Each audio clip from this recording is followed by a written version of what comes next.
Alors bonjour et bienvenue dans cette nouvelle émission de Deviens photographe. Aujourd'hui j'ai pris un peu de hauteur comme vous le voyez. Alors on va parler de pas mal de choses aujourd'hui. On va parler d'une nouveauté que j'ai mis en place il y a quelques temps mais dont j'avais pas encore parlé sur la chaîne YouTube. On va parler aussi de tests matériels. Vous allez voir, j'ai testé 4 matériaux différents et puis je vous fais un retour là-dessus. On y va, c'est parti.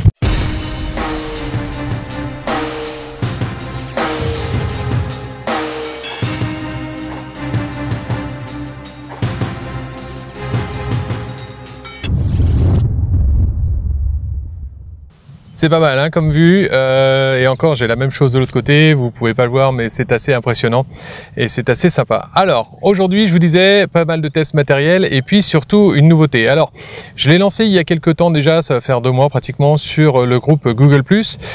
J'ai lancé une boîte mail. À quoi elle sert? En fait je reçois beaucoup de questions de votre part à droite à gauche qui n'ont pas forcément directement un lien avec les différents tutoriels que j'ai pu publier.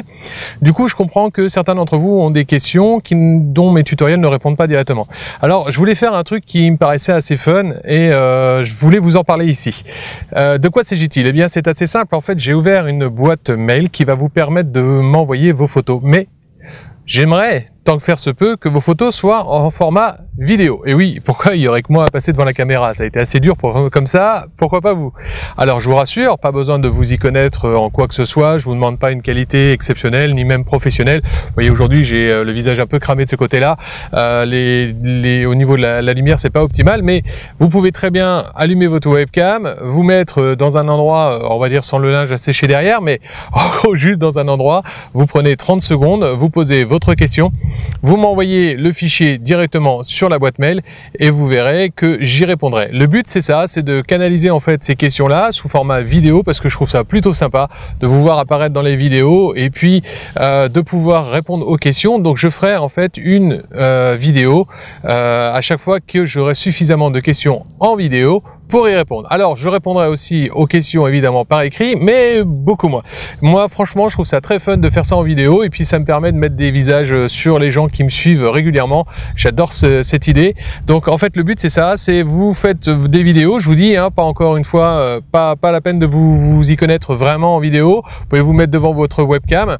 Sinon, si vous voulez faire ça avec votre réflexe, c'est très simple. Vous réglez à 1/50e de seconde et à partir de là, réglez l'ouverture pour avoir la bonne luminosité. Vous prenez un micro autre que celui que vous avez sur votre réflexe. Vous pouvez en trouver des micro-cravates à pas cher ou sinon tout simplement vous enregistrez avec votre réflexe, mais dans ces cas-là ne vous mettez pas trop loin et évitez les éléments perturbateurs du style ne vous mettez pas à côté d'une voie ferrée ou ce genre de choses pour ne pas entendre trop de bruit. Un micro-cravate permet justement d'éliminer ce genre de choses.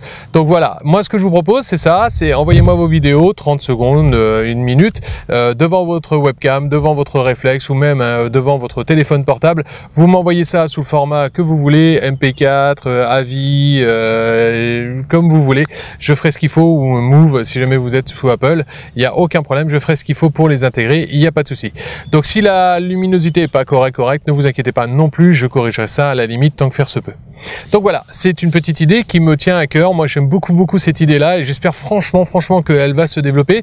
J'ai pas reçu beaucoup de questions en vidéo, j'ai reçu des questions par écrit beaucoup par contre depuis que cette boîte est ouverte, énormément d'ailleurs, mais pas vraiment beaucoup en vidéo et je trouve ça vraiment dommage. Moi j'aimerais bien que vous fassiez le pas et justement qu'on se rencontre en vidéo, ce serait plutôt sympa d'avoir des petites vidéos que je ferai moi pour répondre justement avec vos petites vidéos qui apparaîtraient en encart à côté. Donc voilà, ça c'est une petite aparté. Je souhaitais vraiment mettre ça en place. À vous de voir, à vous de la faire vivre. Si jamais il n'y a pas de vidéo, tant pis, elle mourra cette idée-là, mais j'espère qu'elle fonctionnera. Moi j'adore cette idée-là. Maintenant, au niveau matériel, on y va. J'ai testé 4 matériaux différents et je vous fais voir ce qu'il en est. Alors ça c'est aussi une nouveauté qui va normalement apparaître au mois de septembre. Je ne sais pas si je vais pas me mettre sous le réseau Tipeee. Je ne sais pas si vous connaissez, ça permet tout simplement aux personnes qui regardent les chaînes YouTube ou autres réseaux sociaux d'aider à financer en fait la chaîne. Pourquoi? J'aimerais lancer toute une rubrique test matériel. Le seul problème c'est que vous êtes d'accord avec moi, ça revient assez cher. Le truc c'est que vous êtes plus de 60 000 à regarder tous les mois. Résultat des opérations, si jamais chacun d'entre vous ne mettait que 1 euro par mois, ce qui fait 12 euros par an, eh bien nous arriverions à des sommes assez importantes, ce qui fait qu'on pourrait vraiment tester du matériel. Alors le but c'est pas de voler ou de gagner de l'argent dessus, c'est vraiment d'avoir de l'argent pour acheter le matériel et uniquement pour ça. Donc soit je vais voir ça d'ici septembre, mais soit je ferai un truc qui fait que sous Tipeee on peut dire du moment que j'ai temps je fais telle vidéo avec tel matériel, du moment que j'ai temps je fais telle vidéo avec tel matériel. Il y aura évidemment des bonus pour ceux qui participeront, hein, les tipeurs comme on appelle ça. Alors je ne sais pas si je vais mettre sous Tipeee ou pas début septembre, mais le but c'est que vous m'aidiez en fait à financer la chaîne, et pas exactement toute la chaîne, juste une petite partie. Je souhaite faire en fait des vidéos sur le test matériel. Pourquoi? Beaucoup d'entre vous me posent beaucoup de questions sur du matériel, et vous comme moi en fait on n'a pas les moyens d'acheter du matériel juste pour le tester. Alors vous allez voir, aujourd'hui j'ai déjà dépensé pas mal d'argent juste pour tester certains matériaux qui déjà ne valaient pas forcément le coup, et donc le but ce serait qu'on finance ensemble l'achat de matériel, que je fasse des tests très précis, c'est-à-dire en gros quitte à monter un petit studio à la maison, mais faire des tests. Je vais vous expliquer les tests que j'ai fait aujourd'hui, vous verrez que je suis assez carré là-dessus, comme j'avais fait pour les ISO. J'étais en milieu très contrôlé exprès pour vérifier tout ça, et donc le but ce serait de financer en fait l'achat de matériel pour pouvoir le tester. Alors on va voir ça d'ici septembre, j'en reparlerai sans doute dans une autre vidéo. Mais le but ce serait d'aider en fait à financer ça pour faire des tests matériels vraiment beaucoup. Alors sûrement du test spécifique, c'est-à-dire en gros on ne testera sûrement pas chaque APN avec chaque objectif. Ça dans ces cas-là, je suis en train de m'arranger en ce moment avec certains constructeurs tels que Canon, Nikon pour essayer d'avoir justement du matériel comme ça en prêt. Ils ont l'air plutôt d'accord. Donc on verra justement pour développer cette partie de la chaîne là. C'est une nouvelle partie de la chaîne qui a pas mal de nouveautés prévues pour septembre. J'y travaille déjà depuis un moment. Il y a déjà des épisodes qui sont tournés pour l'année prochaine. Vous verrez, il y a pas mal de choses déjà prévues pour l'année prochaine. Donc une partie entre autres ce sera le test matériel comme j'ai fait aujourd'hui, donc c'est juste un avant-goût de ce qu'il y aurait l'année prochaine. On verra à ce moment-là, hein, je vous dis, je vous en reparlerai. Il y a des moyens de financement en fait collectif, c'est-à-dire que si chacun met 1 euro, vu que vous êtes plus de 90 000 à me suivre tous les mois, eh bien ce serait déjà trop. Il faudrait pas autant, j'ai pas besoin d'autant d'1 euro par mois, 90 000 euros par mois c'est énorme, c'est bien de trop. Non, beaucoup moins. Le but c'est de pouvoir acheter voilà des mini tripodes, des filtres, ce genre de choses pour pouvoir les tester. Pour tout ce qui est gros matériel du style vraiment appareil photo, objectif, dans ces cas-là c'est idiot de l'acheter, il serait mieux de le louer. C'est ce que je ferais dans ces cas-là sans doute, ce qui demande des financements beaucoup moins importants, puisque là de 4-5 000 euros on descendrait à 30-40 euros, ça suffirait amplement pour pouvoir le louer pendant une journée ou deux. Je mettrai le protocole de test en place et après je louerai le matériel dans ces cas-là pour pouvoir le louer. Je serai réglo là-dessus, c'est-à-dire qu'en gros vous saurez exactement où va chaque euro, c'est-à-dire je dirais exactement ce qui a été donné sur le réseau social, excusez-moi, que j'aurais choisi, que ce soit Tipeee ou un autre, et je dirai exactement combien j'ai dépensé pour chacun des matériaux. Du coup vous verrez ensemble, on verra ensemble si ça sert ou pas de donner plus ou pas, parce que ça sert à rien non plus de donner trop et c'est pas ce que je veux. Donc on y va pour le test matériel. Alors j'ai commencé par celui-ci. Alors c'est un joli GorillaPod, c'est comme ça qu'il s'appelle. C'est un tripode qui permet en fait de le balader un petit peu partout. Vous voyez qu'il est très petit. Alors on va commencer par le début.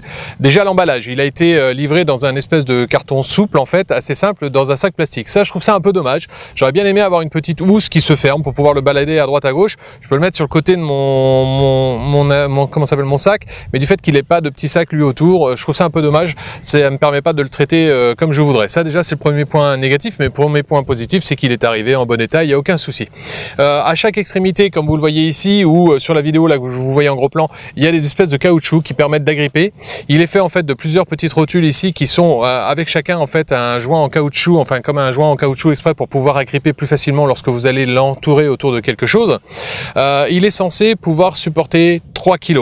Alors je l'ai testé avec une configuration qui est le 5D Mark III et dessus j'ai mis mon 2470 f2.8 fixe USM, c'est-à-dire qu'en gros il avait 1,7 kg exactement dessus. Première chose, c'est que pour l'installer à droite, à gauche, bon, il se plie d'une façon assez facile, même si je trouve qu'il est un peu rigide, on va dire, dans la manipulation, ce qui fait qu'on peut pas exactement le mettre exactement comme on voudrait. Mais bon, ceci dit, c'est pas fait non plus pour être un truc extrêmement précis, c'est vraiment fait un truc pour dépanner, et ça, en tout cas, ça c'est pas mal, ça marche pas mal. Par contre, le point négatif, c'est que j'ai tout essayé, mais à part si vous le posez à plat comme ça, ou alors évidemment en le pliant un peu si vous avez besoin de le redresser, ou ce genre de choses comme vous voyez là sur la vidéo, mais en gros, à part ça, j'ai pas réussi à le faire tenir. C'est-à-dire qu'en gros, j'ai essayé de l'encercler autour de plusieurs choses et non. Alors s'il est encerclé en haut d'un truc comme ça, c'est-à-dire droit, qu'il appuie droit comme ça ici, ça fonctionne. Mais du moment que c'est un poteau ou ce genre de choses, l'attacher comme ça devient extrêmement compliqué. Il glisse tout le temps, il se casse la figure avec seulement 1,7 kg. Donc du coup 3 kg, ça me paraît un peu léger. L'autre point négatif que j'ai trouvé aussi, c'est que en fait en le mettant comme ça parfois ici, eh bien il commençait à se plier alors qu'il avait toujours qu'1,7 kg sur le dos, c'est-à-dire qu'en gros il tenait pas la charge qui était annoncée. Donc je trouve ça un peu dommage. Alors moi je l'avais acheté déjà pour tester, pour voir ce que ça valait, et puis parce que j'en ai vu plusieurs à droite à gauche. Donc voilà. Alors je l'ai acheté chez Miss Numérique, il vaut 42 €. Donc voilà. Est-ce qu'il vaut 42 €? Non, je dirais non. Le Joby là, en fait, j'aurais pas acheté 42 €. Moins que ça, franchement, c'est vraiment un truc juste d'appoint pour pouvoir le poser comme ça si vous avez votre caméra. En tout cas, quelque chose qui est vraiment très pratique là-dessus, c'est que c'est vrai qu'une fois plié, on peut le balader absolument partout. Il fait à peu près 20 cm, 25 cm de long, donc on peut le balader absolument partout. Voilà, mais il est vraiment fait pour être tenu à plat, vraiment pas pour agripper. J'ai tout essayé de l'agripper et compagnie et ça fonctionne pas vraiment. Donc voilà pour ce petit tripod, je voulais l'essayer parce que j'en ai vu pas mal et je me demandais ce que ça valait. Donc franchement, du positif comme du négatif, c'est-à-dire que pour dépanner vite fait à plat, oui très bien, par contre pour agripper à droite et à gauche, comme on le fait voir soi-disant dans les publicités, non. Et j'ai vu qu'avec 1,7 kg, bon c'est vrai que c'est du gros matériel déjà, un 5D Mark III plus un 24-70, il aurait fallu essayer avec le 70-200 qui est déjà beaucoup plus gros, f2.8 évidemment fixe, qui est déjà beaucoup plus gros, mais là déjà avec 1,7 kg, il avait du mal à supporter la charge et de temps en temps il a tendance, même quand il est à plat comme ça, à s'écraser. J'ai remarqué, c'est souvent quand les pieds sont un peu tendus comme ça par exemple, ici, donc il va s'aplatir comme ça en fait ici. Donc c'est juste les petits points négatif. Autre point négatif, c'est vrai que quand il est installé, faites attention, si jamais il y a du vent, vous ne pourrez pas l'utiliser. Il vibre très facilement et ça, franchement, c'est pas génial. Enfin, le dernier point, c'est cette vis là ici pour l'agripper. Alors vous voyez qu'elle est assez élevée. Vous pouvez la visser avec une pièce, tout simplement. C'est un gros écrou qui est derrière. Vous pouvez la visser avec une pièce. Par contre, c'est pas très pratique pour la bonne raison, c'est qu'une fois qu'il est fixé sur votre appareil, vous allez le serrer correctement pour pas que votre appareil grippe. Alors il bouge du moins. Alors ici il y a un truc en caoutchouc exprès pour que ça reste fixe, hein, évidemment. C'est bien fait par contre là-dessus. Le seul problème, c'est que du coup, si vous voulez vous fixer, on va dire, admettons vous fixez votre trépied de cette façon-là, si vous voulez glisser en fait votre appareil comme ça, vous allez être obligé de le desserrer parce que quand vous allez tourner, la vis elle ne va pas tourner. Du coup, vous allez dévisser un peu votre appareil. Du coup, il tient moins bien. Ou alors, du coup, faut le réenlever et puis le revisser correctement par rapport à ce que vous faites et le remettre exactement de la même façon. Donc ça, c'est le point un peu négatif que je trouve. Une petite bague sur le côté pour visser, ça aurait été pas mal ici. Enfin voilà. Donc du coup, voilà ce qu'on peut dire là-dessus. On peut mettre à la limite une rotule, hein, si vous voulez, puisque du coup j'étais 1,7 kg, donc on peut rajouter normalement une rotule dessus, ce qui résoudrait le problème, puisque du coup avec une poignée par exemple, on pourrait très bien faire tourner. Donc c'est une vis standard, vous pouvez mettre une rotule à la limite dessus. Voilà ce que j'en pense. Si vous avez des retours là-dessus, n'hésitez pas à lâcher un com, ou si vous avez d'autres marques ou d'autres petits tripods comme ça que vous avez testé, et lâchez un com sous la vidéo et puis faites-vous plaisir, c'est fait pour ça. Donc autre petit matériel que j'ai testé, et ça par contre j'en suis assez content, c'est est-ce qu'il vaut absolument acheter une batterie Canon, Nikon, Patax, Sony, ce que vous voulez au niveau de la marque de votre appareil photo. Alors les appareils photo ont essayé de brider le fait que d'autres marques fassent des batteries pour leur appareil photo, sauf que l'Europe leur a rappelé que les lois antitrust ça existait et qu'ils n'avaient pas le droit de faire ça. C'est-à-dire qu'en gros quand vous mettiez une batterie qui n'était pas de la marque dans l'appareil photo, il me semble que c'est Panasonic qui s'est fait rappeler à l'ordre, bien en fait l'appareil photo s'allumait parce qu'il captait quand même assez d'énergie dans la batterie pour dire cette batterie là n'est pas compatible, ça marchera pas. C'est un peu spécial, mais bon, ne vous inquiétez pas là-dessus, tout est compatible maintenant, c'est obligatoire. Alors je vous parle pas non plus de batteries que vous pourriez acheter au fin fond de la Chine, ça je vous promets pas que ça vous pètera pas la gueule le jour où vous les mettrez dans votre appareil photo. Achetez ça plutôt sur des grands sites, vous allez sur Google, vous tapez batterie appareil photo, généralement vous allez tomber, le premier site il me semble c'est ebatbatteries.com, c'est là que je les ai achetés. Je suis assez satisfait de ça. Je les ai achetés déjà il y a plus de 13 ans pour mon ancien 5D. Et le bon retour d'expérience, puisque à la base elle valait 5 fois moins cher. Alors c'est une marque dont je me souviens plus le nom. Elle valait 5 fois moins cher et résultat des opérations que les Canon, et elle dure alors elles avaient une autonomie un tout petit peu moindre, mais par contre au niveau de la dégradation au fur et à mesure des années, sur 13 ans on a quand même un bon retour d'expérience, et c'était plutôt correct, c'est à dire qu'elles se dégradaient pas plus vite forcément que les Canon. Du coup j'ai réitéré cette opération là, donc j'ai acheté des Canon et j'ai acheté ici une autre marque. Alors cette autre marque ici c'est comme vous le voyez là ici, la Patona, excusez-moi je me souvenais plus du nom, la Patona, donc c'est pour les LPE6, c'est-à-dire en gros les Canon pour les batteries, du moins pour les 5D Mark II, Mark III à côté, donc les LPE6. Donc du coup ici en fait j'ai acheté ici le Lion Battery Pack et de l'autre côté j'ai acheté une Canon. Voyons voir qu'est-ce que ça donne? Alors la grosse différence au niveau Canon et déjà au niveau de la Patona, c'est, excusez-moi j'ai oublié la marque, c'est que la Canon vaut 89 €, un peu plus de 89,90 € et celle-ci en fait valent 34,90 € les deux. C'est-à-dire qu'en gros j'en ai pour moins de 17 € chacune d'entre elles. Un peu plus du moins de 17 € chacune d'entre elles, alors que pour celle-là, j'en ai pour 89 € seule. C'est-à-dire qu'en gros, celle-là vaut déjà plus de 5 fois plus cher que celle-ci. Résultat des opérations, qu'est-ce que j'en attends? Alors déjà, quand on les reçoit au niveau de l'emballage. Au niveau de l'emballage, c'est à peu près la même chose. C'est-à-dire que les deux sont dans un carton assez fin. Elles contiennent toutes les deux un socle ici pour protéger les petites languettes de contact que vous avez ici. D'ailleurs, j'ai regardé, c'est exactement les mêmes socles qui en dessous doivent être faits dans la même usine, la même marque et tout, c'est fait en Chine. C'est la même chose, c'est écrit de la même façon, exactement la même chose derrière, donc je pense que c'est les mêmes. Ils tiennent très bien, l'un comme l'autre, il n'y a pas de problème là-dessus. Vous voyez que ça s'enlève pas dans le sac en général, ça tient très bien. Donc ça, du coup, c'est commun, aussi bien l'emballage que les préservations des languettes et compagnie. Qu'est-ce que j'ai pu constater? Comment j'ai testé ça? Eh bien, en fait, je l'ai mis sur mon 5D Mark III, je les ai mis dans un grip. Dans un grip, je peux mettre 2 batteries, et du coup, j'ai testé. Alors, sur les 5D Mark III, en fait, dans le menu à l'arrière, on peut voir où en est la consommation de chaque batterie si on en a 2. Résultat des opérations, ce que j'ai pu constater, alors je filme beaucoup par exemple les tutos avec mes 5D, résultat j'ai pu avoir déjà une bonne expérience là-dessus. Ça fait depuis le mois de janvier que je les ai achetés, c'est-à-dire ça va bientôt faire 6 mois que je les ai achetés, et donc le bon retour que j'ai là-dessus, c'est qu'en fait en général la Canon a entre 10 et 15% d'autonomie supplémentaire par rapport à la Patona. Par contre du coup la Patona a 10-15% de moins, mais pour 5 fois moins cher.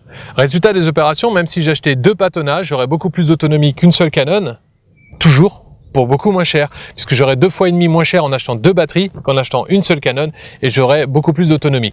Alors après, évidemment, ça fait que 6 mois que je les ai, il va falloir voir sur le retour d'expérience sur la longue durée, est-ce que les Patona vont se dégrader plus vite que les Canon ou pas. Ça c'est autre chose, je peux pas vous répondre maintenant, mais moi la première expérience que j'en ai eue, c'était pas une Patona que j'ai acheté, c'était une autre marque, et franchement j'en suis pas déçu. Elle dure aussi longtemps que les Canon aujourd'hui, pourtant elles ont 14 ans sur mon ancien 5D, elles fonctionnent toujours, et du coup elles valent 5 fois moins cher. Donc pour moi non, ça ne sert pas à grand chose d'acheter de la marque pour les batteries, c'est même une arnaque, puisque 89 €, comment ils peuvent expliquer ça pour 10-15% de plus? Et si ça fait comme l'autre version, c'est-à-dire en gros l'ancienne que j'ai acheté il y a 13 ans, si elle se dégrade pas plus vite, du coup, pour moi, voilà, on paye le logo Canon dessus quand même assez cher. Alors, je vous rassure, c'est pareil chez, enfin, je rassure, je sais pas si c'est rassurant, mais c'est pareil chez Canon, chez Nikon, chez Pentax, chez Sony. C'est toujours beaucoup plus cher que les autres. Donc, renseignez-vous.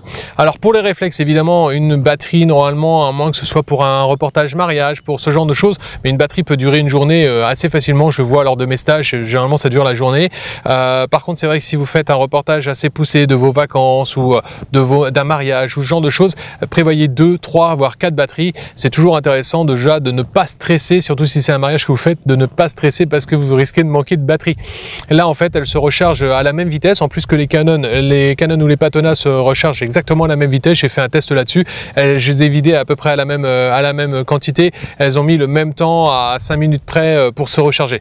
Donc du coup, 5 fois moins cher, et ça vaut carrément le coup, puisque même en achetant 2, je gagne toujours autant, je gagne 2,5 fois plus d'argent, et pourtant j'ai beaucoup plus d'autonomie. Voilà ce qu'on peut dire sur le tripode, voilà ce qu'on peut dire sur les batteries. Maintenant on passe aux filtres. Alors, les filtres que j'ai testés. Aujourd'hui, j'ai testé une marque en fait pour des filtres ND fixes, c'est-à-dire qu'en gros, ils sont pas variables. Une fois qu'ils sont dessus, ils sont fixes. Ils ont une certaine densité. Et j'ai testé 2 ND variables avec des prix vraiment différents pour voir du coup si ça valait vraiment le coup d'acheter beaucoup plus cher ou beaucoup moins cher.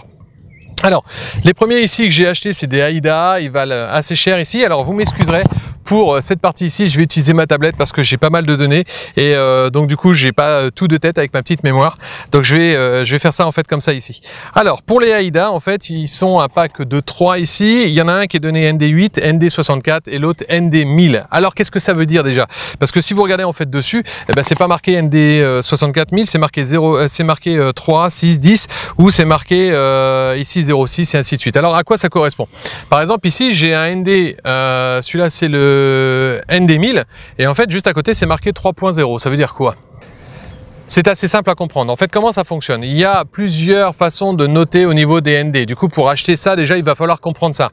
Donc, une chose importante, c'est déjà de comprendre comment fonctionne la nomenclature et le marquage en fait des ND. Vous avez soit ND un chiffre ND suivi d'un chiffre point un autre chiffre, soit ND fois un autre chiffre, soit un chiffre, soit vous avez en fait directement le f/stop en fait que ça veut dire. Alors si c'est un f-stop 2, c'est-à-dire qu'en gros il a sombré par 4 puisque un f-stop c'est x2, donc 2 f-stop c'est 4 fois plus sombre ici.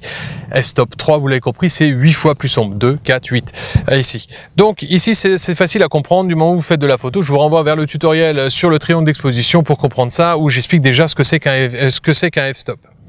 Sinon, vous avez le ND fois et un chiffre à côté, ou ND, le chiffre fois quelque chose à la fin.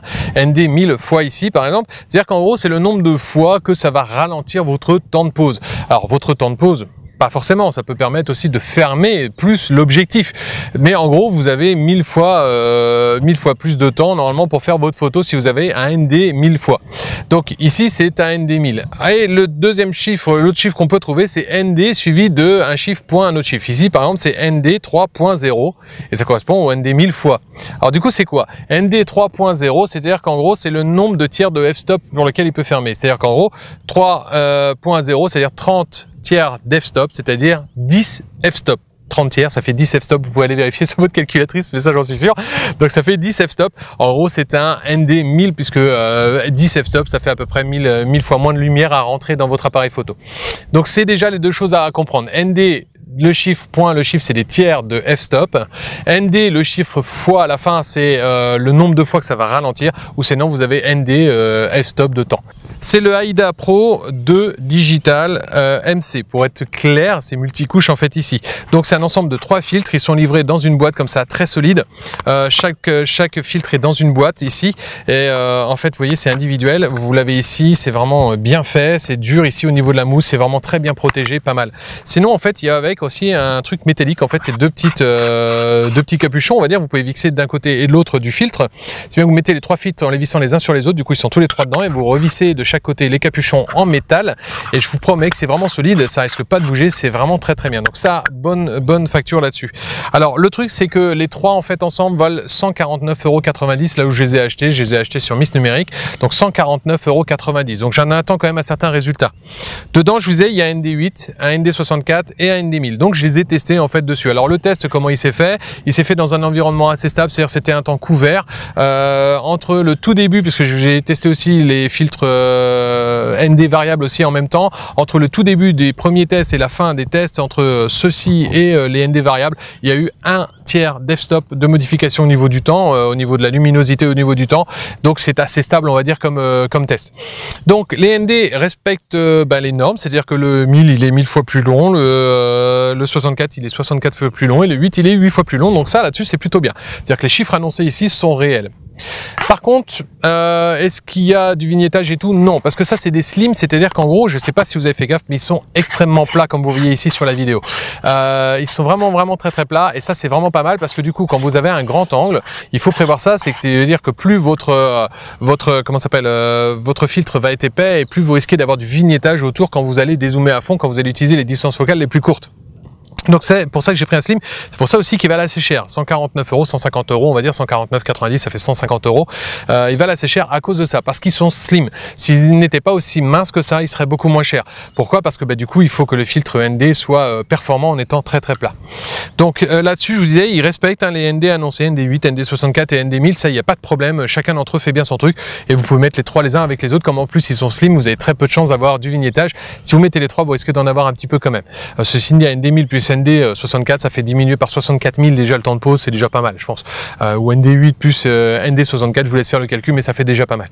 Donc ça déjà. Alors, il n'y a pas eu de vignettage, il n'y a pas eu de déformation, j'ai pas eu d'aberration chromatique ou de problème d'aberration chromatique qui apparaissent ou ce genre de choses. J'ai pas eu de système en étoile parce que j'ai fait 2 tests avec, comme vous voyez ici les photos. Par contre, un gros problème. Une grosse dominante magenta sur toutes les photos. Ça, par contre, c'est pas cool. Si vous regardez le mur du bâtiment, là, vous voyez qu'il y a une grosse domination magenta dessus. Alors ça, c'est pas cool du tout.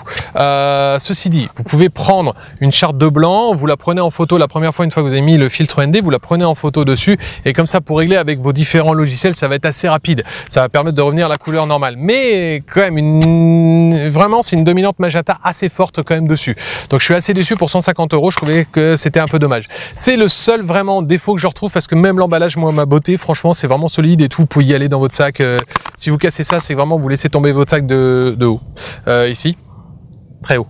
Ici, parce que là on est très haut, mais de sac ici. Alors non, sinon il n'y a aucun risque. Vous voyez, la boîte elle se tord pas, c'est vraiment solide, il n'y a pas de problème dessus. C'est vraiment le seul truc négatif que je trouverais, c'est la couleur magenta un peu ici. Maintenant c'est vrai qu'avec Lightroom, avec ce genre de soft, c'est assez récupérable assez facilement. Il suffit de penser par contre à prendre quelque chose de blanc, ça peut être une feuille, une charte de blanc, ce que vous voulez, sur la première photo pour pouvoir récupérer facilement. Sinon après vous pouvez le faire évidemment après avec la pipette sous Lightroom en cliquant sur quelque chose avec un gris dégradé, avec un gris quelque part, mais voilà. Sinon avec une charte de blanc c'est très rapide. Ce qui plus est, si vous êtes sur Lightroom, vous prenez la charte de blanc, vous prenez la photo, vous cliquez dessus et vous dites appliquer cette modification là, ce que je viens de faire au niveau de la balance des blancs, vous l'appliquez à toutes les autres qui suivent derrière et pour lesquelles j'ai utilisé mon filtre là. Donc ça c'est encore facile à récupérer. Donc voilà pour le kit AIDA, voilà ce que les défauts que j'aurais fait, c'est juste cette dominante magenta qui m'embête vraiment. Il vaut 150 €, je vous rappelle, il y a ND8, ND64 et ND1000 dedans. C'est du slim, c'est pour ça que c'est assez cher. Si je vous dis, c'est des filtres très minces, exprès fait pour les grands angles à côté. Par contre voilà, à part ça, franchement, j'ai vu aucune erreur dessus. Alors comment s'est déroulé le test? J'ai pris un 5D Mark III, j'étais avec mon 24-70 f2.8 fixe USM, c'est-à-dire deuxième version, c'est-à-dire vraiment un très bon objectif. J'ai tout fait avec une ouverture à f16 et j'ai fait avec ISO 100. Pour tester en fait les ND, c'est simple, j'ai ralenti par 8, par 64 ou par 1000, c'est-à-dire j'ai fait d'abord une photo test comme vous la voyez ici, ensuite j'ai fait une photo avec 8 fois plus lent, 64 fois plus lent et 1000 fois plus lent pour voir, effectivement j'avais exactement la même luminosité, donc ça c'est plutôt très positif là-dessus, vraiment il respecte ce qu'il faut là-dessus. Comme vous voyez, pas vraiment de défaut à part les magenta, franchement il n'y a pas de défaut notoire, que j'ai rien vu vraiment de différence entre avec et sans à côté, donc ça c'est assez simple. Voilà, alors ensuite j'ai voulu tester deux filtres variables puisque vous avez été très nombreux à me demander après le fameux tutoriel que j'ai fait là sur la longue pause ici. Donc j'avais utilisé un ND1000, un ND500 dont vous avez ici les références qui sont vraiment très bien. Vraiment j'ai rien à dire là-dessus, ils sont vraiment très bien, c'est des fixes. Et j'ai voulu tester deux variables. Alors évidemment j'ai voulu tester deux variables vraiment différents, enfin différents au niveau du prix. Pas les mêmes marques par contre, en fait ils sont tous les deux donnés pour faire de ND2 à ND400, c'est-à-dire que contrairement à ND fixe où j'ai 8 ou 64 ou 1000, celui-ci va de 2 à 400. Quand je vais tourner en fait la petite rondelle, en fait ici, il va s'assombrir pour passer de ND2 à ND400. Alors les deux que j'ai choisis, c'est le VAR Fader ici, donc c'est du 82 mm. Alors tous mes filtres sont en 82 mm, je vous ai déjà dit. J'achète pour les diamètres de mes objectifs les plus larges et je mets des petits comment ça s'appelle, des petites bagues en fait métalliques qui vont me permettre d'adapter directement l'objectif, le filtre à mes différents objectifs. Donc j'ai pris le VAR Fader en fait et le Tiffen ici, dont vous avez les références ici. Alors déjà première différence, je vous ai, c'est le prix. Le VAR Fader vaut 14,40 €, le Tiffen vaut 292,48 €, soit ça fait mal 20 fois plus cher. Le Tiffen vaut 20 fois plus cher. Déjà, quand je les ai reçus, alors là, je ne mets pas les délais pour la bonne raison, c'est que c'est pas les marques qui envoient directement. Quoique si, Tiffen, j'ai commandé chez Tiffen, il a mis 3 jours, il me semble 3 jours à arriver, donc c'est correct. Pas plus que quand j'ai acheté chez ND Numéricable ici, chez ND Numérique ici, chez Miss Numérique, je vais y arriver ici pour le VAR Fader. Donc du coup, le VAR Fader ou le Tiffen, voilà, au niveau des délais, allons-y. Par contre, déjà, la livraison me pose un problème. Le Tiffen, le VAR Fader, une boîte solide comme on a vu tout à l'heure pour les autres filtres. Par contre le Tiffen, un truc super souple. Donc du coup niveau protection c'est moins cool je trouve. Le VAR Fader comme pour les autres filtres en fait dedans il y a une mousse très bien qui permet de protéger vraiment et puis vraiment plastique solide donc il n'y a pas de problème dessus. Déjà un mauvais point pour le Tiffen qui je vous rappelle vaut 20 fois plus cher. Alors déjà là voilà. Ensuite après pour le test qu'est-ce que j'ai fait? Comme je vous le disais tout à l'heure sur mon 5D Mark III dans un environnement stable j'ai fait 3 tests différents. J'ai fait une avec le soleil pratiquement en face, une avec du clair, de l'obscur et tout ça sur l'eau exprès pour vérifier et une autre en fait un paysage très banal vraiment de mon balcon en fait sur un environnement très stable puisque c'était nuageux et que ça ne bougeait pas. Je vous dis j'ai eu un dixième de différence, un tiers f-stop, excusez-moi, de différence entre les débuts et les fins des tests en testant et cela et en plus les autres que je vous ai montré tout à l'heure. C'est-à-dire qu'en gros sur une demi-heure à peu près j'ai eu un tiers f-stop de modification, donc c'est plutôt assez fixe comme truc. Alors première chose, déjà l'emballage, vous voyez, Tiffen déjà mauvais point. Je suis désolé, mais ça c'est pas solide et tout, dans un sac ça peut toujours s'abîmer plus. Même si effectivement la sacoche est assez épaisse, on va dire, mais vous voyez que du coup ça protège pas au niveau des chocs, pas du tout quoi. Donc ça c'est un peu dommage. Ils auraient pu foutre ça dans une petite boîte comme ça leur aurait pas coûté beaucoup plus cher vu le prix que ça coûte de la base. Alors pour les tests, j'ai testé ça avec le 5D Mark III, j'ai testé ça avec le 2470 f2.8 fixe USM 2, c'est en gros la deuxième version de chez Canon. J'ai testé à 24, j'ai fait un deuxième test à 35 mm et j'ai testé un troisième test à 50 mm pour voir à peu près si effectivement au niveau de l'objectif ça pouvait jouer quand même. J'étais tous les deux à ISO 100 pour toutes les photos et à f16 pour toutes les photos. Résultat des opérations, j'ai fait une photo test à 1/10 de seconde et ensuite après j'ai regardé déjà si ça allait bien de ND2 à ND400. Alors je vous renvoie vers le début de la vidéo pour savoir ce que c'était 2, c'est fois 2 fois ou 400 fois. Donc voilà les tests, comment je les ai faits. Ensuite après comment ça marche. Le Tiffen a un truc, comme vous voyez, un repère sur le mini, un repère sur le maxi, donc on est à ND400 ou à ND2 quand on est au mini, ND400 quand on est au maxi, et entre les deux en fait il a 6 repères comme ça ici, direct. Le Warfader lui on a 5 repères entre le mini et le maxi aussi qu'il a aussi, donc avec une petite coche, vous voyez en dessous sur la bague, et il suffit d'aligner sur la coche en bas le minimum et le maximum pour arriver de 2 à 400. Mais par contre il a des demi-mesures entre les deux, c'est-à-dire qu'en gros il a 9 crans en vrai à côté. Ça c'est la première différence entre 6 pour un, 5 pour l'autre, bon admettons. 5 mais avec des demi-repères. Pour le Tiffen comme pour le Warfader, en fait quand j'ai mis dessus au minimum de 1/10 de seconde, je suis passé à 0,4 secondes, c'est-à-dire pas N2, pas ND2, mais ND1 2 tiers. Donc déjà, là, il y a un petit problème, c'est pas un ND2, c'est un ND1 2 tiers. Mais on va arrondir à 2, ce sera plus simple. Admettons que ce soit à 2, le test, admettons, ça ait pu bouger un petit peu au niveau de la météo, même si c'est pas le cas, parce que j'ai revérifié avec mon deuxième appareil qui était juste à côté exprès. Et donc, du coup, le deuxième appareil n'avait pas changé du tout. Donc déjà là, 1 tiers.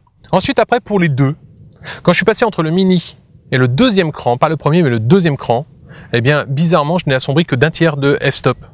Pour les deux, hein. Aussi bien pour le fader que pour le Tiffen. Donc là déjà ça m'a surpris. Il n'y a que 5 crans ou 6 crans pour l'un ou pour l'autre, et du coup je suis passé du mini au deuxième cran, je suis passé seulement avec 1 tiers de f-stop en plus. Bon, ça m'a paru un peu bizarre.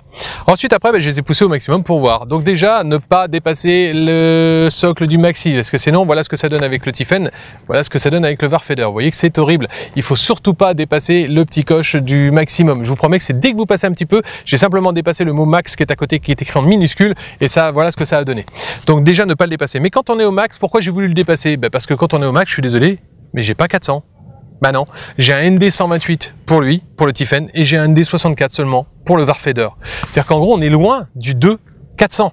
Je fais un 2 tiers pour le fader jusqu'à 64 et 1 2 tiers pour le Tiffen jusqu'à 128. On est loin du 400. Moi, ça me pose un gros problème là-dessus, surtout pour le Tiffen, franchement, où j'attendais vraiment beaucoup plus, pour la bonne raison, c'est qu'il vaut, je vous le rappelle, 20 fois plus cher que le fader, quand même, à côté. Ensuite, après, qu'est-ce que je peux voir? Eh bien, en fait, quand je suis passé du cran 1 au cran 2, donc du cran mini au cran 2, pour les deux, j'ai eu 1 tiers. Pour le Tiffen, ensuite, quand je suis passé au cran 3, j'ai eu 2 tiers de f-stop seulement. Quand je suis passé au 4, j'étais à 2 IL. Quand je suis passé au 5, j'ai gagné encore 2 IL. C'est en gros, j'étais à 4 IL de plus les deux premiers, ça fait 6. Et quand je suis passé du 5e cran au maximum, j'ai gagné encore 1 IL, ce qui fait les 7 IL et non pas les 9 IL de tiers comme je devais avoir, puisque le ND400 ça fait je dis pas de bêtises, ça fait un ND, ça fait 8 IL de tiers, et à la place j'ai 7 IL seulement sur le Tiffen. Pour le fader, eh bien en fait, donc quand je suis passé du premier au deuxième cran, je vous ai dit du minimum au deuxième cran, j'ai passé 1 tiers de f-stop en plus au niveau du temps. Quand je suis passé au troisième cran, je suis passé à 2 tiers dessus, ce qui fait que j'avais gagné 1 IL de plus que le mini, c'est-à-dire en gros 1 IL 2 tiers plus 1 IL. Ensuite après, quand je suis passé au 4e cran, j'ai gagné 2 IL, au 5e encore 2 IL, et quand j'ai fini avec encore 1 IL du moins, et quand je suis passé du 5e au maxi, j'ai encore gagné 1 IL, ce qui fait 6 IL, et non pas les 8 2 tiers comme c'était annoncé. Donc déjà là, il y a un gros problème, c'est qu'ils ne font pas ND2 400, ils font ND1 2/3 à ND 64 pour celui-ci et 128 pour le Tiffen qui vaut 20 fois plus cher. Ensuite après les aberrations. Pour le Tiffen, au fur et à mesure que j'ai augmenté les ND, déjà quand je les avais à partir du 3e, 4e cran, 3e cran on va dire, j'ai une barre sombre qui apparaît au milieu, vraiment très sombre par rapport aux opposés comme vous le voyez ici. Et au fur et à mesure que j'augmente les ND, eh bien en fait, au fur et à mesure que j'augmente du moins l'obturation, eh bien en fait ça se déplace sur les côtés. Du coup j'ai un énorme vignettage quand je suis au 5e cran ou quand je suis à la fin de celui-ci au 6e cran ou vraiment au maximum. Vous voyez ici le mur par exemple, il devient complètement noir et l'autre devient complètement noir à côté. Pour le ND, au fur et à mesure que j'augmente aussi pour le Tiffen, du moins au fur et à mesure que j'augmente les ND, eh bien de plus en plus ce qui se passe c'est que je perds en haute lumière, c'est-à-dire que ça devient de plus en plus fade comme vous le voyez ici. Je perds vraiment la captation des hautes lumières. Donc ça c'est un autre problème aussi à côté. Et si jamais je dépasse le max, c'est une catastrophe, vous voyez ce que ça donne. Donc ne surtout pas dépasser le max dessus. Alors pour le fader, à part le fait que je ne suis pas arrivé à ND 400 mais à ND 64 seulement, on va dire que je suis moins déçu. Pour la bonne raison, c'est que déjà il valait 20 fois moins cher. Pour 14 €, voilà, je m'attendais à moins que ça en fait. Je suis honnête, hein, j'attendais à moins que ça, 14,40 €, je m'attendais pas à un résultat comme celui-ci par rapport aux 292,48 pour le Tiffen. Je vous rappelle 292,48 € hein, pour le Tiffen et 14,40 € pour l'autre. Donc c'est un ND 64, c'est pas un ND2 à ND 400, c'est jusqu'à 64 maximum. Par contre, les aberrations sont moins grandes. Il y a un petit vignettage sur le côté, mais c'est léger. J'ai pas vu d'aberration vraiment énorme dessus, même avec le soleil en face. J'ai pas eu vraiment d'aberration de lumière, ce genre de choses, ou d'aberration chromatique ou ce genre de choses, pas du tout.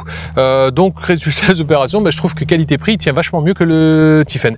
Je suis désolé pour le Tiffen, mais 292 €, j'ai dépensé pour rien, moi je trouve, parce que franchement le Tiffen, je suis énormément déçu par la qualité du Tiffen. C'est-à-dire que déjà il est pas à 400 mais seulement à 128. Et puis en plus le truc c'est que je vous dis, il y a énormément de vignettage, il déforme énormément, il perd énormément au niveau des hautes lumières. Alors le fader perd aussi énormément au niveau des hautes lumières, ça c'est clair. Au fur et à mesure qu'on augmente les ND, on perd au niveau des hautes lumières. Enfin voilà ce qu'on peut dire sur ces deux là. Donc vous voyez en fait comme je vous disais, je commence à dépenser pas mal d'argent. Là on est à plus de 400 € pour les tests aujourd'hui, même 500 € pratiquement pour les tests aujourd'hui. Donc c'est pour ça que je vous disais, on verra pour le mois de septembre si je fais financer, si on finance ensemble en fait cette partie là, et je ferai des tests poussés et pourquoi pas à la limite redistribuer le matériel après aux différents lecteurs par le biais de concours ou par ce genre de choses. Pourquoi pas, ce serait pas idiot puisque déjà moi je vois pas ce que j'en ferais à part tout conserver dans un hangar, mais bon. Après voilà, donc faire des tests assez poussés comme ça et assez fiables. Donc j'ai mis trois scènes à chaque fois pour les variables, parce que franchement quand j'ai vu la première scène je me suis dit mince c'est pas possible. Quand j'ai vu la deuxième scène je me suis dit mais c'est toujours pas possible, et quand j'ai vu la troisième je me suis dit si c'est possible. Malheureusement on n'obtient pas, parce que pour chaque test pour le fader, je suis arrivé à ND 64. Pour le Tiffen, je suis à ND 128 pour chacun des tests. Donc je pense que clairement ça c'est acquis, même s'il y a eu des petites variantes. Par exemple pour les deux premiers tests, pour ça j'ai fait le troisième, c'est que le ciel bougeait un petit peu, il y avait un peu de passage nuageux, donc voilà, je voulais changer, même si j'ai tout fait pour éviter les passages nuageux, on sait jamais. Donc voilà, résultat des opérations, je vous dis, j'ai testé avec un Canon 5D Mark III sur le 24-70 ouverture f2.8, donc la nouvelle version f2.8 fixe, donc très bon objectif. Dessus je l'ai testé à 24, à 35 et à 50 mm exprès pour voir les trois tests en fait, 24, 35 et 50 mm avec des millimètres différents pour chacun des tests, exprès pour voir à ISO 100, f16 pour tous les tests. Et résultat des opérations, une grosse perte au niveau des hautes lumières pour les deux, même s'il y en a plus pour, c'est vrai, le fader perd un peu plus que le Tiffen là-dessus. Par contre le Tiffen, non mais des grosses aberrations, vraiment du sombre au milieu puis après sur les côtés et tout, mais franchement je trouve ça aberrant pour 20 fois plus cher que l'autre. Franchement, à part le fait qu'il assombrit 2 fois plus, c'est tout ce que je trouve de vraiment positif. Je trouve qu'à la limite il tient moins la route que le fader, qui à la limite ne tient pas ses promesses, puisque au lieu de ND 400 il est qu'à ND 64, mais au moins il le fait pratiquement bien jusqu'au bout. Donc voilà ce qu'on peut dire sur ces tests là. J'espère que ça vous a plu. Il y aura d'autres parties tests. Alors petite explication, pourquoi pas les 3 dernières semaines, parce que la première semaine j'avais une voix off, mais je parlais comme ça, vous m'auriez même pas entendu, je vous promets que c'est vrai. La deuxième semaine, la voix était à peine remise, parce que j'avais jamais vu ça. C'était en plus, je veux dire, un mini rhume, c'était vraiment rien, juste j'ai éternué quelques fois, c'est tout, mais c'est tombé tout de suite sur la voix. J'ai une voix assez fragile, donc comme en plus je donne des colloques et tout ça pendant les week-ends et tout, c'est vrai que j'ai tendance à les perdre dès le lundi, mais là c'était une catastrophe, donc j'ai pas pu enregistrer les 2 semaines d'avant. Et pourquoi pas la semaine dernière? Tout simplement parce que j'ai mal régler mes appareils. Du coup, j'étais flou sur la vidéo quand j'ai voulu faire le montage de cette vidéo ici. J'étais pas à cet endroit-là. D'ailleurs, c'est aussi bien parce que du coup, là, j'ai un bel endroit. Vous voyez, c'est super beau, vraiment magnifique. On a une vue absolument à tomber par terre. D'ailleurs, on pourrait tomber par terre. Je sais qu'il y en a qui ont le vertige. Ah, c'est ça. Faut pas tomber comme ça. Parce que là, tomber, ça peut faire mal. Donc, allez, j'arrête de vous taquiner. Je vous dis à la semaine prochaine. Faites de belles photos. Bye.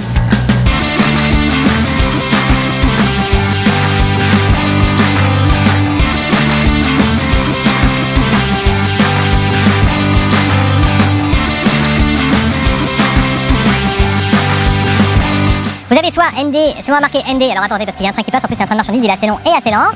Il s'est assez beau. Ah ce train, vas-y dépêche-toi le train. Moi je travaille, hein, il est 21h et je travaille encore moi alors. Hein. Faites dérouiller le train. Sur le pont là, vous voyez le train 3 ND dedans, il avait ND, oh merde putain il est parti ce con. Un deuxième train qui passe, c'est un TGV, c'est le gars qui fait des bruits là. Et oui, puis ça c'est parisien, il rentre chez eux, alors remplacez-vous. Au revoir la prochaine. Il y a une perte pour les deux par contre au niveau des hautes lumières, c'est-à-dire que, encore un train. Ça peut être les Nantais qui rentrent chez eux. C'était la Bretagne. Non, je déconne. J'ai mal au cul.